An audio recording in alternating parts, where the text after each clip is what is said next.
Hi hello everyone, welcome to my channel Srushti tutorial for maths. ನಾನು ನಿಮ್ಮ Parashuram.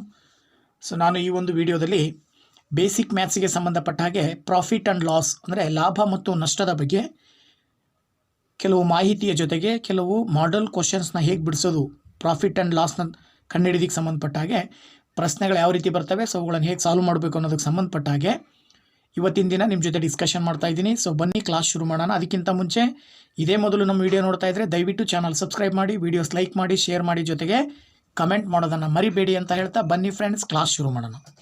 Okay friends, ಇಲ್ಲಿ ಯಾವುದೇ ಒಂದು ಲಾಭ ಮತ್ತು ನಷ್ಟವನ್ನು ಕಂಡುಹಿಡಿತಕ್ಕಂಥ ಸಂದರ್ಭದಲ್ಲಿ ಲಾಭ ಅಂದರೆ ಏನು ಮತ್ತು ನಷ್ಟ ಅಂದರೆ ಏನು ಅಂತಕ್ಕಂಥ ಮಾಹಿತಿ ಗೊತ್ತಿರಬೇಕು. ಸೊ ನೋಡಿ, ಲಾಭ ಅಂದರೆ ಯಾವುದೇ ವಸ್ತುವನ್ನು ಕೊಂಡ ನಂತರ ಕೊಂಡ ಬೆಲೆಗಿಂತ ಹೆಚ್ಚಿನ ಬೆಲೆಗೆ ಮಾರಿದಾಗ ದೊರೆಯುವ ಹೆಚ್ಚಿನ ಹಣವನ್ನು ಲಾಭ ಎನ್ನುವರು. ಓಕೆನಾ? ಸೊ ಇದನ್ನು ಪ್ರಾಫಿಟ್ ಅಂತ ಕರಿತೀವಿ. ಅಂದರೆ ಒಂದು ವಸ್ತುವನ್ನು ಎಷ್ಟು ಬೆಲೆಗೆ ಕೊಂಡಿರ್ತೀವೋ ಅದಕ್ಕಿಂತ ಹೆಚ್ಚಿನ ಬೆಲೆಗೆ ಮಾರಾಟ ಮಾಡಿದಾಗ ಅದು ಎಕ್ಸ್ಟ್ರಾ ಅಮೌಂಟ್ ಏನು ಸಿಗುತ್ತೆ ಅದನ್ನು ಲಾಭ ಅಂತ ಕರಿತೀವಿ. ಅದಕ್ಕೆ ಉದಾಹರಣೆ ಹೇಳೋದಾದರೆ, ಒಂದು ರೇಡಿಯೋವನ್ನು 400ಕ್ಕೆ ಕೊಂಡು 440 ರೂಗೆ ಮಾರಿದಾಗ ಸಿಗುವ ಲಾಭ. ನೋಡಿ, ಇಲ್ಲಿ 400 ರೂಪಾಯಿಗೆ ತೊಗೊಂಡು ಅದನ್ನು 40 ರೂಪಾಯಿಗೆ ಮಾರಾಟ ಮಾಡಿದ್ದಾರೆ, 440 ರೂಪಾಯಿಗೆ ಮಾರಾಟ ಮಾಡಿದ್ದಾರೆ ಅಂತ ಅಂದಾಗ ಅವಾಗ ಏನು ಮಾಡಬೇಕಾಗತ್ತೆ? ಮಾರಿದ ಬೆಲೆಯಲ್ಲಿ ಕೊಂಡ ಬೆಲೆಯನ್ನು ಕಳೆದಾಗ ಲಾಭ ಸಿಗುತ್ತೆ ನಮಗೆ. ಅಂದರೆ 440ರಲ್ಲಿ -400 ಮಾಡಿದಾಗ ಎಷ್ಟು ಬರುತ್ತೆ? 40 ರೂಪಾಯಿ ಲಾಭ ಸಿಕ್ತು. ಇದ್ರ ಪ್ರಕಾರ ನಾವಿಲ್ಲಿ ಲಾಭ ಕಂಡುಹಿಡಿಯಲಿಕ್ಕೆ ಏನು ಸೂತ್ರ ಬಳಸ್ಬೋದು ಅಂದರೆ, ಲಾಭ ಈಸ್ ಈಕ್ವಲ್ ಟು ಮಾರಿದ ಬೆಲೆ ಮೈನಸ್ ಕೊಂಡ ಬೆಲೆ ಅಥವಾ ಅಸಲು ಬೆಲೆ ಅಂತಲೂ ಕೂಡ ಹೇಳ್ತೀವಿ ನಾವು ಅದನ್ನು.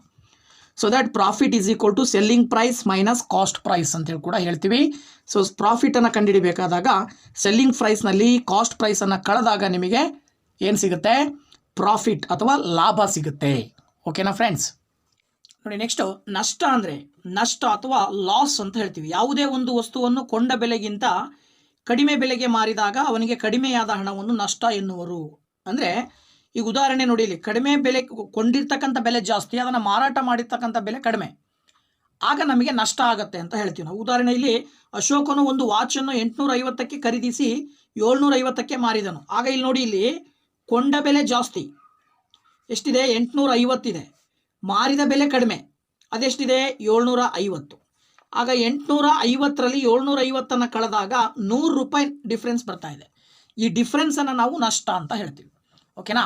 ಸೊ ಹಾಗಾಗಿ ಇಲ್ಲಿ ನೀವು ತಿಳ್ಕೊಬೋದು, ನಷ್ಟ ಕಂಡುಹಿಡಿಬೇಕು ಅಂತ ಹೇಳಿದ್ರೆ ನಷ್ಟ ಈಸ್ ಈಕ್ವಲ್ ಟು ಕೊಂಡ ಬೆಲೆ ಮೈನಸ್ ಮಾರಿದ ಬೆಲೆ ಅಂತಕ್ಕಂಥ ಸೂತ್ರವನ್ನು ಬಳಸ್ತೀವಿ. ಅಂದರೆ loss is equal to cost price minus selling price. ಲಾಸನ್ನು ಹೇಗೆ ಕಂಡುಹಿಡಿಬೋದು ಅಂದರೆ cost price minus selling price ಮಾಡಿದಾಗ ನಮಗೆ ಲಾಸ್ ಎಷ್ಟಾಯಿತು ಅಂತಕ್ಕಂಥದ್ದು ಸಿಗುತ್ತೆ. ಓಕೆನಾ?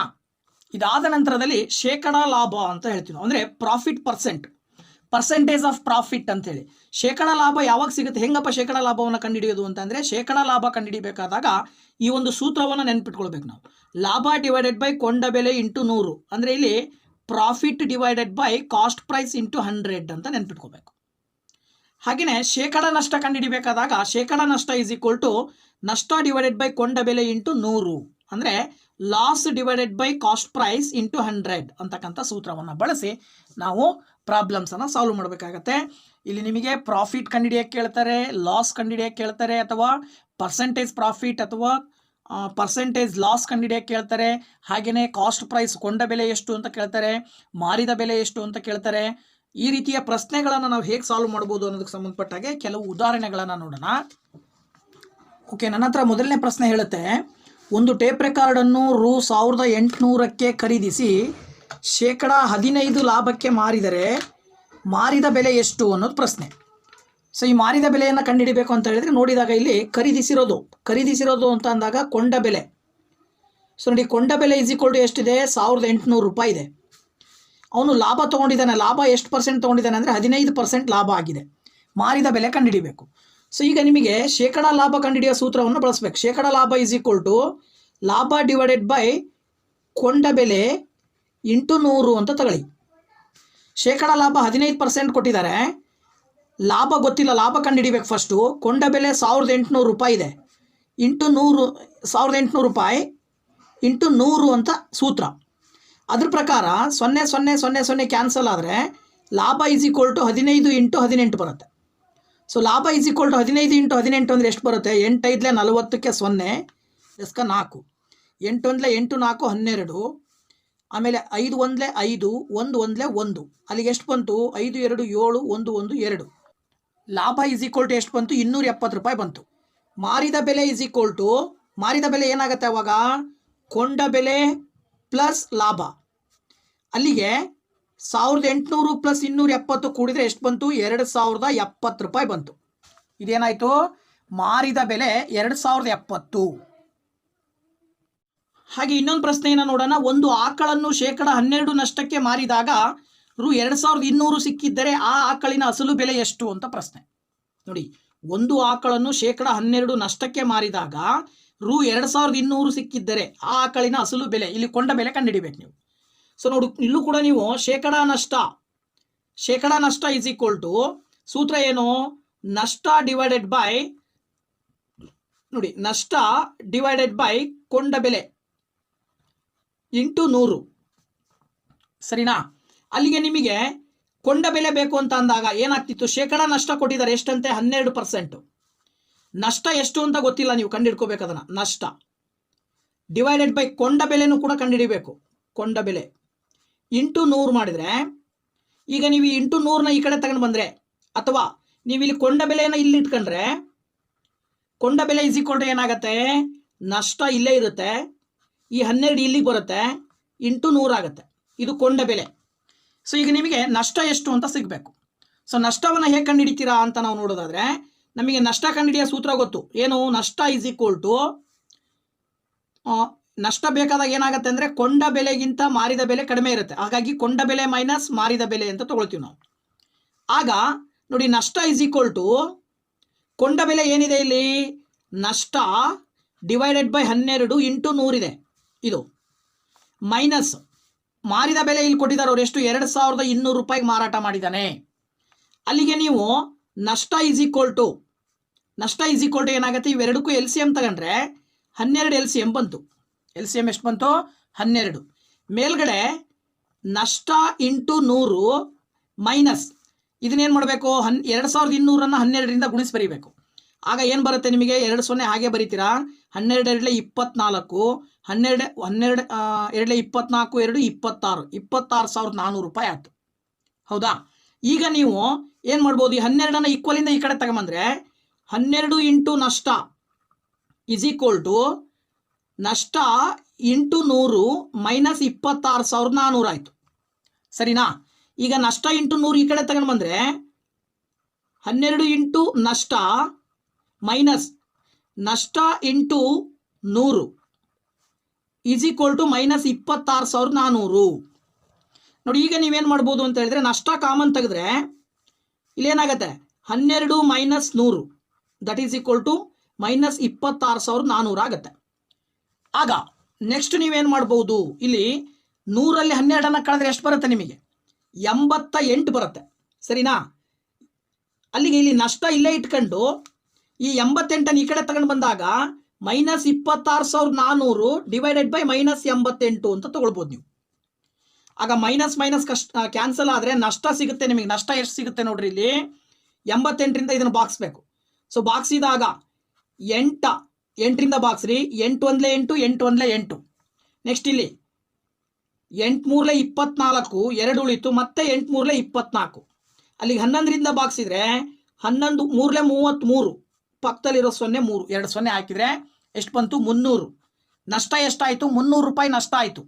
ಸೊ 300 ರೂಪಾಯಿ ನಷ್ಟ ಆಗಿದೆ ಅಂತ ಹೇಳಿದರೆ ಅವನು ಅಸಲು ಬೆಲೆ ಏನಾಗಿರಬೇಕು? 2200 ರೂಪಾಯಿಗೆ ಮಾರಿದಾನಲ್ಲ, ಅದಕ್ಕಿಂತ 300 ರೂಪಾಯಿ ಜಾಸ್ತಿ ಕೊಟ್ಟು ತೊಗೊಂಡಿದ್ದಾನೆ ಅದನ್ನೇ ಅಂತ ಅರ್ಥ. ಅಲ್ಲಿಗೆ ಕೊಂಡ ಬೆಲೆ ಈಸ್ ಈಕ್ವಲ್ ಟು ನಷ್ಟ ಪ್ಲಸ್ ಮಾರಿದ ಬೆಲೆ ಆಗುತ್ತೆ. ಅದರ ಪ್ರಕಾರ ನಷ್ಟ ಎಷ್ಟಿದೆ? 300 ಪ್ಲಸ್ ಮಾರಿದ ಬೆಲೆ ಎಷ್ಟಿದೆ? 2200. ಅಲ್ಲಿಗೆ ಅವ್ನು ಟೋಟಲಿ 2500 ರೂಪಾಯಿ ಕೊಟ್ಟು ತಗೊಂಡಿದ್ದಾನೆ, 2200 ರೂಪಾಯಿಗೆ ಮಾರಾಟ ಮಾಡಿದ್ದಾನೆ ಅಂತ ನಾವು ಸುಲಭವಾಗಿ ಹೇಳಬಹುದು. ಓಕೆನಾ? ಓಕೆ, ನೆಕ್ಸ್ಟು 3ನೇ ಪ್ರಶ್ನೆ ಹೇಳುತ್ತೆ, ಅಶೋಕನು ಒಂದು ವಾಚನ್ನು ರು 850ಕ್ಕೆ ಖರೀದಿಸಿ ರು 748ಕ್ಕೆ ಮಾರಾಟ ಮಾಡಿದನು. ಹಾಗಾದರೆ ಆತನಿಗೆ ಆದ ಶೇಕಡ ನಷ್ಟ ಎಷ್ಟು ಅಂತ ಪ್ರಶ್ನೆನೇ ಕಾಣ್ತಾ ಇದೆ. ಅವನು 850 ರೂಪಾಯಿಗೆ ಖರೀದಿ ಮಾಡಿದ್ದಾನೆ ಅಂದರೆ ಅಸಲು ಬೆಲೆ ಅಥವಾ ಕೊಂಡ ಬೆಲೆ ಆಗುತ್ತೆ. 748 ರೂಪಾಯಿಗೆ ಮಾರಾಟ ಮಾಡಿದ್ದಾನೆ ಅಂದರೆ ಅವಾಗ ಏನಾಗುತ್ತೆ? ಅದು ಅವನು ಮಾರಿದ ಬೆಲೆ ಆಗುತ್ತೆ. ಆಗ ಜಾಸ್ತಿ ಬೆಲೆಗೆ ಕೊಂಡು ಕಡಿಮೆ ಬೆಲೆಗೆ ಮಾರಾಟ ಮಾಡಿದ್ದಾನೆ ಅಂದರೆ ನಷ್ಟ ಸಿಕ್ಕಿದೆ. ಎಷ್ಟು ನಷ್ಟ ಅಂದರೆ ಶೇಕಡ ನಷ್ಟ ಕಂಡುಹಿಡಿಬೇಕು. ಸೊ ಶೇಕಡ ನಷ್ಟ ಕಂಡುಹಿಡಿಬೇಕಂದ್ರೆ ಫಸ್ಟ್ ನಷ್ಟ ಕಂಡುಹಿಡ್ಕೋಬೇಕು ನೀವು. ಸೊ ನಷ್ಟ ಈಸ್ ಈಕ್ವಲ್ ಟು ಏನು ಸೂತ್ರ ಬರುತ್ತೆ, ನಷ್ಟ ಬೇಕು ಅಂದಾಗ ಕೊಂಡ ಬೆಲೆಯಲ್ಲಿ ಮಾರಿದ ಬೆಲೆಯನ್ನು ಕಳಿಬೇಕು. ಸೊ ಕೊಂಡ ಬೆಲೆಯಲ್ಲಿ ಮಾರಿದ ಬೆಲೆಯನ್ನು ಕಳೆದ್ರೆ 850ರಲ್ಲಿ 748 ಕಳೆದ್ಬಿಟ್ರೆ ನಿಮಗೆ 102 ರೂಪಾಯಿ ಸಿಗುತ್ತೆ. ಅವನಿಗೆ ಎಷ್ಟು ನಷ್ಟ ಆಗಿರೋದು, 102 ರೂಪಾಯಿ ನಷ್ಟ. ಅಲ್ಲಿಗೆ ನಿಮಗೆ ಶೇಕಡ ನಷ್ಟ ಬೇಕು ಅಂದರೆ ಏನು ಮಾಡಬೇಕು, ನಷ್ಟ ಡಿವೈಡೆಡ್ ಬೈ ಏನು ಕೊಂಡ ಬೆಲೆ ಇಂಟು 100 ಅಂತ ಕನ್ಸಿಡರ್ ಮಾಡಿದ್ರೆ ನಷ್ಟ ಎಷ್ಟು ಬಂತು, 102 ರೂಪಾಯಿ. ಕೊಂಡ ಬೆಲೆ ಎಷ್ಟಿದೆ, ಖರೀದಿಸಿರೋದವನು 850 ರೂಪಾಯಿಗೆ ಖರೀದಿ ಮಾಡಿದ್ದಾನೆ ಅಂತ ಅರ್ಥ. ಇಂಟು 100ಕ್ಕೆ ಎಷ್ಟಾಗುತ್ತೆ, 0 ಕ್ಯಾನ್ಸಲ್ ಆಗುತ್ತೆ. ಇಲ್ಲಿ ನಿಮಗೆ 102ನ್ನು 10ರಿಂದ ಗುಣಿಸಿದರೆ 1020 ಬರುತ್ತೆ, ಕೆಳಗಡೆ 85 ಬರುತ್ತೆ. ಸರಿನಾ, ಕೆಳಗಡೆ ಏನು ಬರುತ್ತೆ, 85. 85ರಿಂದ 1020 ಭಾಗಿಸ್ಬೇಕಂದ್ರೆ ಫಸ್ಟ್ 5ರಿಂದ ಭಾಗಿಸ್ಕೊಳ್ರಿ. ನೋಡಿ ಇಲ್ಲಿ 5 1 5, 5 7 35, ಮೇಲ್ಗಡೆ ಏನಾಗುತ್ತೆ 5 2 10, 0 ಕಟ್ಟಿದರೆ 5 4 20, 17ರಿಂದ 204 ಭಾಗ ಆಗುತ್ತೆ. 17 1 17, 3 ಉಳಿತು, 17 2 34. ಅಲ್ಲಿಗೆ ಶೇಕಡ ನಷ್ಟ ಬಂದ್ಬಿಟ್ಟು 12% ಅಂತ ನೀವು ಸುಲಭವಾಗಿ ಹೇಳ್ಬೋದು. ಅವನಿಗೆ ಆಗಿರ್ತಕ್ಕಂಥ ಶೇಕಡ ನಷ್ಟ ಎಷ್ಟು 12%. ಹಾಗೆ 4ನೇ ಪ್ರಶ್ನೆ ಹೇಳುತ್ತೆ, ಜಾನ್ ಹಳೆಯ ಸ್ಕೂಟರನ್ನು ರೂ 4700ಗೆ ಖರೀದಿಸಿ ಮತ್ತು 800 ರೂಪಾಯಿ ಕೊಟ್ಟು ರಿಪೇರಿ ಮಾಡಿಸುತ್ತಾನೆ. ನಂತರ 5800 ರೂಗೆ ಮಾರಾಟ ಮಾಡಿದರೆ ಅವನು ಪಡೆದ ಶೇಕಡ ಲಾಭವೇನು? ನೋಡಿ, ಒಬ್ಬ ಜಾನ್ ಅಂತಕ್ಕಂಥವನು 4700 ರೂಪಾಯಿ ಕೊಟ್ಟು ಒಂದು ಸ್ಕೂಟರ್ ತಗೊಂಡ, ಆಮೇಲೆ ಅದನ್ನು 800 ರೂಪಾಯಿ ಕೊಟ್ಟು ರಿಪೇರಿ ಮಾಡಿಸಿದ. ನಂತರದಲ್ಲಿ ಅವನು ಅದನ್ನು 5800 ರೂಪಾಯಿಗೆ ಮಾರಾಟ ಮಾಡಿದ. ಹಾಗಾದರೆ ಅವನಿಗೆ ಲಾಭ ಸಿಕ್ಕಿದೆ, ಎಷ್ಟು ಲಾಭ ಸಿಕ್ಕಿದೆ ಅಂತ ಕಂಡುಹಿಡಿಬೇಕು. ಸೊ ಫಸ್ಟ್ ಇಲ್ಲಿ ಕೊಂಡ ಬೆಲೆ ಎಷ್ಟು ಅನ್ನೋದು ಗೊತ್ತಾಗ್ಬೇಕು ನಮಗೆ. ಸೊ ಕೊಂಡ ಬೆಲೆ ಅಥವಾ ಅಸಲು ಬೆಲೆ. ಸೊ ಅಸಲು ಬೆಲೆ ಬೇಕು ಅಂದಾಗ ಏನು ಮಾಡಬೇಕು, ಅವನು ಸ್ಕೂಟರ್ ತಗೊಂಡಿದ್ದು 4700 ರೂಪಾಯಿಗೆ, ಅದಕ್ಕೆ ಮತ್ತೆ ಎಕ್ಸ್ಟ್ರಾ ರಿಪೇರಿ ಬೇರೆ ಮಾಡಿಸಿದಾನೆ, ಅದನ್ನು ಕೂಡ ಸೇರಿಸಿದ್ರೆ ಒಟ್ಟು ಟೋಟಲಿ ಅವನು ಎಷ್ಟು ರೂಪಾಯಿ ಕೊಟ್ಟು ಕೊಂಡಂಗಾಯಿತು ಸ್ಕೂಟರ್ನ, ಎಷ್ಟಾಯ್ತು ಅಲ್ಲಿಗೆ 5500 ರೂಪಾಯಿ ಕೊಟ್ಟು ಸ್ಕೂಟರ್ ತಗೊಂಡಿದ್ದಾನೆ. ಆ ನಂತರ ಅದನ್ನು ಮಾರಿರೋದು ಎಷ್ಟಕ್ಕೆ, 5800 ರೂಪಾಯಿಗೆ ಮಾರಿದ್ದಾನೆ. ಸೊ ಈಗ ಇದ್ರ ಪ್ರಕಾರ ನಮಗೆ ಲಾಭ ಸಿಗ್ತಾ ಇದೆ. ಸೊ ಲಾಭ ಎಷ್ಟಪ್ಪ ಅಂತ ಹೇಳಿದ್ರೆ, ಮಾರಿದ ಬೆಲೆ 5800 ಇದೆ, ಕೊಂಡ ಬೆಲೆ 5500. ಮಾರಿದ ಬೆಲೆಯಲ್ಲಿ ಕೊಂಡ ಬೆಲೆಯನ್ನು ಕಳೆದಾಗ 300 ರೂಪಾಯಿ ಲಾಭ ಸಿಕ್ಕಿದೆ ಅವನಿಗೆ. ಹಾಗಿದ್ರೆ ಇದನ್ನು ಶೇಕಡ ಲಾಭ ಕಂಡುಹಿಡಿಬೇಕು ನಾವು. ಸೊ ಶೇಕಡ ಲಾಭ ಈಸ್ ಈಕ್ವಲ್ ಟು ಏನಾಗುತ್ತೆ, ಲಾಭ ಡಿವೈಡೆಡ್ ಬೈ ಕೊಂಡ ಬೆಲೆ ಇಂಟು 100 ಅನ್ನೋದು ಸೂತ್ರ ನಮ್ಮ ಹತ್ರ ಇರೋದು. ಅದ್ರ ಪ್ರಕಾರ 300 ರೂಪಾಯಿ ಲಾಭ ತೊಗೊಂಡಿದ್ದಾನೆ. ಅದನ್ನು ಕೊಂಡಿರೋದು ಬೈಕನ್ನು ಕೊಳ್ಳಿಕ್ಕೆ ಎಷ್ಟು ಹಣ ಕೊಟ್ಟಿದ್ದಾನೆ, 5500 ರೂಪಾಯಿ ಕೊಟ್ಟಿದ್ದಾನೆ. ಹಾಗಿದ್ರೆ 100 ರೂಪಾಯಿಗೆ ಎಷ್ಟು ಲಾಭ ಸಿಕ್ತು ಅಂತ ಕಂಡುಹಿಡಿಯೋದಾದರೆ 0 ಕ್ಯಾನ್ಸಲ್ ಆಯಿತು. ಈಗ ನೀವು 5ರಿಂದ ಭಾಗಿಸಿದ್ರೆ 5 11 55, ಇಲ್ಲೇನಾಗುತ್ತೆ 5 6 30, ಪಕ್ಕದಲ್ಲಿ 0.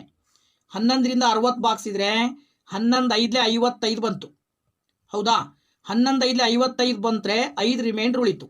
ಅಲ್ಲಿಗೆ ಮೇಲ್ಗಡೆ 5 ಬರಿತೀರಿ, ಕೆಳಗಡೆ ಏನು ಬರಿತೀರಿ 11 ಬರಿತೀರಿ. ಸೊ ಅಲ್ಲಿಗೆ 5/11% ಉಳಿತು ಅವನಿಗೆ. ಅಂದರೆ ಅವ್ನ ಶೇಕಡ ಲಾಭ ಎಷ್ಟಾಯಿತು ಅಂದರೆ 5/11, 5 11ನೇ 5ರಷ್ಟು ಶೇಕಡ ಲಾಭ ಅವನಿಗೆ ಸಿಗುತ್ತೆ ಅಂತ ನಾವು ಸುಲಭವಾಗಿ ಹೇಳ್ಬೋದು. ನೆಕ್ಸ್ಟ್ ಇನ್ನೊಂದು ಪ್ರಶ್ನೆ ಇದೆ. 5ನೇ ಪ್ರಶ್ನೆ ಹೇಳುತ್ತೆ, ಅಂಗಡಿಯವನೊಬ್ಬನು 3500ಕ್ಕೆ ವಸ್ತುಗಳನ್ನು ಕೊಂಡು ಅವುಗಳ ಸಾಗಾಣಿಕೆಗಾಗಿ ರೂ 100 ವೆಚ್ಚ ಮಾಡಿದನು. ಆ ವಸ್ತುಗಳ ಮಾರಾಟದಲ್ಲಿ ಶೇಕಡ 12ರಷ್ಟು ನಷ್ಟವನ್ನು ಅನುಭವಿಸಿದನು. ಹಾಗಾದರೆ ಆ ವಸ್ತುಗಳ ಮಾರಾಟ ಬೆಲೆಯನ್ನು ಕಂಡುಹಿಡಿಯಿರಿ ಅನ್ನೋದು ಪ್ರಶ್ನೆ. ಇದ್ರ ಪ್ರಕಾರ ಅವನು ಫಸ್ಟ್ ಕೊಂಡ ಬೆಲೆ ಎಷ್ಟು ಅಂತ ಕಂಡುಹಿಡ್ಕೋಬೇಕು ನಾವು. ಪ್ರಶ್ನೆ ಹೇಳ್ತಾ ಇದೆ 3500 ರೂಪಾಯಿ ಕೊಟ್ಟು ಅಂಗಡಿ ಸಾಮಾನು ತೊಗೊಂಡಿದ್ದಾನೆ. ತೊಗೊಂಡಂಥ ಸಾಮಾನುಗಳನ್ನು ಟ್ರಾನ್ಸ್ಫರ್ ಮಾಡಲಿಕ್ಕೆ 100 ರೂಪಾಯಿ ಖರ್ಚು ಮಾಡಿದ್ದಾನೆ. ಅಲ್ಲಿಗೆ ಅವನಿಗೆ ಕೊಂಡ ಬೆಲೆ ಒಟ್ಟು ಎಷ್ಟಾಯಿತು, 3500 ರೂಪಾಯಿ ವಸ್ತುಗಳದ್ದು ಪ್ಲಸ್ 100 ರೂಪಾಯಿ ಸಾಗಾಣಿಕೆ ವೆಚ್ಚ ಸೇರಿಸಿದ್ರೆ 3600 ರೂಪಾಯಿ ಕೊಂಡಿದ್ದವನು, ಗೊತ್ತಾಯ್ತಲ್ಲ. ಇನ್ನು ಮಾರಾಟ ಮಾಡಬೇಕಾದ್ರೆ ಅವನಿಗೆ ನಷ್ಟ ಆಯಿತು. ನಷ್ಟ ಎಷ್ಟು % ಆಯಿತು ಅಂದರೆ 12% ನಷ್ಟ ಆಗಿದೆ. ಹಾಗಿದ್ರೆ ಮಾರಾಟ ಮಾಡಿದ ಬೆಲೆಯನ್ನು ಕಂಡುಹಿಡಿಬೇಕು ನೀವೀಗ. ಸೊ ಮಾರಾಟದ ಬೆಲೆಯನ್ನು ಹೆಂಗೆ ಕಂಡುಹಿಡಿತೀರಿ ಅಂತಂದರೆ, ಈಗ ಅವ್ರು ಕೊಟ್ಟಿರೋದ್ರ ಪ್ರಕಾರ ಶೇಕಡ ನಷ್ಟ ಅವ್ರು ಕೊಟ್ಟಿದ್ದಾರೆ.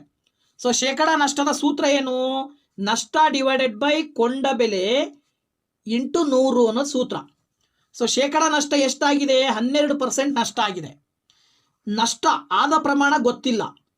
ಇನ್ನು ಕೊಂಡ ಬೆಲೆ ನಮಗೆ ಸಿಗ್ತಾ ಇದೆ ಎಷ್ಟು, 3600 ರೂಪಾಯಿ ಕೊಟ್ಟು ತೊಗೊಂಡಿರೋದು. ಅಲ್ಲಿಗೆ ನಮಗೆ ನಷ್ಟ ಇಲ್ಲೇ ಸಿಕ್ಬಿಡುತ್ತೆ ನೋಡಿ. 0 ಕ್ಯಾನ್ಸಲ್ ಮಾಡಿದ್ರೆ ನಷ್ಟ ಈಸ್ ಈಕ್ವಲ್ ಟು 12 ಮತ್ತು 36ನ ಗುಣಾಕಾರ ಮಾಡಬೇಕು. ಸೊ 12 ಮತ್ತು 36ನ ಗುಣಾಕಾರ ಮಾಡಿದರೆ ಏನು ಬರುತ್ತೆ ಉತ್ತರ, 2 6 12, ಹೌದಾ. ಆಮೇಲೆ 6 1 6 1 7, 3 2 6, 3 1 3, ಅಲ್ಲಿಗೆ 7 3 10 3 13 3 ದಸ್ಕೋ 1, 3 1 4, ಅಲ್ಲಿಗೆ 432 ರೂಪಾಯಿ ನಷ್ಟ ಆಗಿದೆ ಅವನಿಗೆ ನಷ್ಟ ಎಷ್ಟಾಯಿತು? 432. ಹಾಗಿದ್ಮೇಲೆ 432 ರೂಪಾಯಿ ನಷ್ಟ ಆಗಿದೆ ಅಂತ ಅಂದಾಗ ಅವನು ಮಾರಿದ ಬೆಲೆ ಏನಾಗತ್ತೆ ಅವಾಗ? ಸೊ ಮಾರಿದ ಬೆಲೆ ಬೇಕು ಅಂದ್ರೆ ಏನು ಮಾಡ್ಬೇಕು ಅವರು? ಕೊಂಡ ಬೆಲೆನಲ್ಲಿ ಕೊಂಡ ಬೆಲೆಗೆ ಏನು ಮಾಡ್ಬೇಕು? ಈಗ ಮಾರಿದ ಬೆಲೆ ಬೇಕು ಅಂದ್ರೆ ಈಗ ನಷ್ಟ ಕಂಡುಹಿಡಿಯೋ ಸೂತ್ರ ಏನು? ನಷ್ಟ ಈಸ್ ಈಕ್ವಲ್ ಟು ಏನು ಬರುತ್ತೆ?